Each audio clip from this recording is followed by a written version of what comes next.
Good evening and welcome to the News Hour. The U.S. economy added 187,000 jobs last month, slightly fewer than expected, but still a sign of a resilient job market. And the unemployment rate dipped to 3.5%. It follows several encouraging reports in the last 2 weeks on GDP and inflation.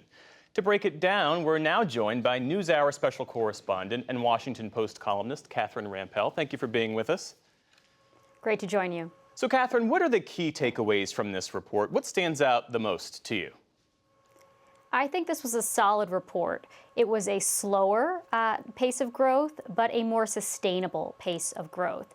And frankly, not even that slow. 187,000 jobs is exactly equal to the average pace of job growth we had in the decade preceding the pandemic. So in many ways, this was a relatively strong report, probably what the Federal Reserve was looking for, and hopefully a sign that we might be able to avoid a recession. Well, yeah, a question about that, because the economy seems to be holding out now against a recession that lots of people thought was closing in. Has that led to concerns that Jay Powell, the Fed chairman, might be overdoing it?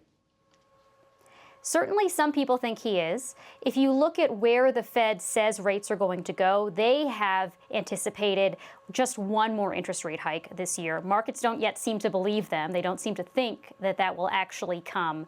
I think what happens in September, what happens in the months ahead in terms of Fed policy is still very much a live issue. We don't know what they're going to do, and I think they'll be monitoring the data to make sure that they do their best to avoid tipping us into a recession.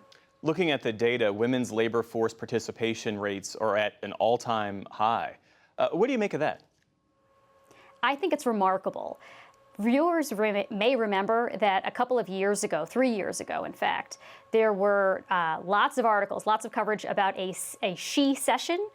Folks may remember that. The idea being that women were disproportionately hurt by the pandemic recession because of the kinds of occupations they were in, as well as the fact that they were disproportionately hurt by childcare disruptions and schools going remote. And there were a lot of fears that working women would be set back a generation. Instead, the reverse has happened. Women have come back, at least financially or labor-wise, stronger than ever. As you point out, their labor force participation rates for prime-age women are around record highs. And I don't exactly know what to attribute that to. It could very well be the fact that there's more remote work available. It could be the fact that more women are college educated today than had been so in the past. And as a result, that has contributed to their greater likelihood to be in the workforce. But I think it's a bit of a puzzle and, frankly, a good problem to have, or a good puzzle to have. Let's talk about wages, because the Fed doesn't want them to rise too fast because of inflation. Workers obviously want to make more money. Where does that stand right now?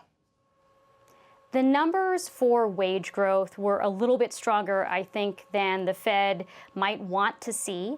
However, I don't necessarily know that that means we should expect the Federal Reserve to raise rates more aggressively than we thought they would have done a few days ago, in the sense that this may be a bit of a lag. It may be that workers are catching up, in fact, to the price growth that we have already seen elsewhere in the labor market. That is, they're demanding higher pay to compensate for the fact that the things that they buy are getting more expensive. And it doesn't seem so high that I think it's going to be cause for concern. But that said, we don't know. It's 1 month of data. We'll have to watch what happens in the months ahead. And other indicators, I think, have been more comforting for the Federal Reserve, things like overall price growth coming down, for example. Catherine Rampell, thanks so much for that insight and analysis. We appreciate it. Thank you.